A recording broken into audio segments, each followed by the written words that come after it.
देखो, जीएनएम तो एक डिप्लोमा कोर्स होता है जो बेसिकली नर्स बनने के लिए कैंडिडेट को तैयार करता है।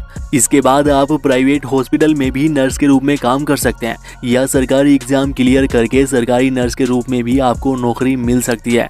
और आपको बता दूं कि सरकारी नर्स बनने के लिए सभी राज्यों में अलग अलग एग्जाम होते हैं। जैसे उत्तर प्रदेश में UP PSC staff nurse, Uttarakhand में यूके पीएससी स्टाफ नर्स। इस तरह से अलग अलग राज्यों में अलग अलग नाम से इसके लिए भर्तियां निकलती है।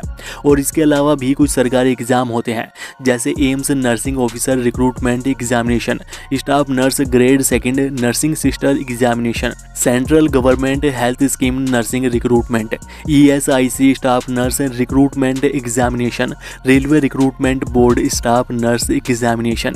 ये इस तरह से कुछ सरकारी एग्जाम होते हैं जिन्हें क्लियर करने के बाद आपको सरकारी हॉस्पिटल में नौकरी मिल सकती है। वहां पर आपको community health officer, CHO, nursing officer, nursing supervisor, paediatric nurse, patient care coordinator, medical record technician, assistant nursing superintendent, इस तरह के सरकारी पदों पर भी आप नौकरी कर सकते हैं। इन पदों के लिए भी अलग अलग सरकारी एग्जाम होते हैं जिन्हें आप जीएनएम के बाद दे सकते हैं।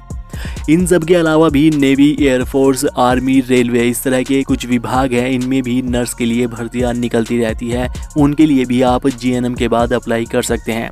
और मेडिकल फील्ड से अलग भी कुछ सरकारी नौकरियां हैं, जैसे clerk, stenographer, data entry operator, police constable, Indian army soldier, post office, Indian navy seller, Indian air force airman, junior assistant, force guard, SSC, BSF, SSB constable, income tax assistant.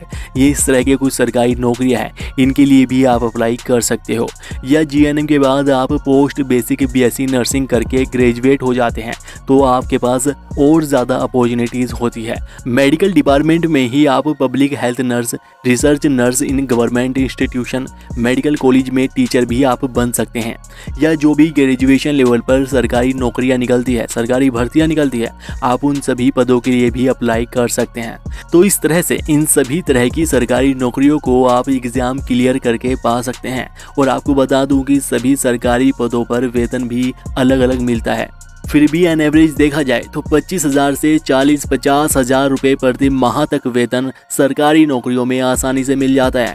बाकी आप किस तरह की सरकारी नौकरी करना चाहते हैं हमें कमेंट करके ज़रूर बताइएगा। इस वीडियो को लाइक कीजिएगा, शेयर कीजिएगा और ऐसी ही और वीडियोज़ के लिए चैनल को सब्सक्राइब करके बेल आइकन ज़रूर से दबा लीजिएगा। धन्यवाद।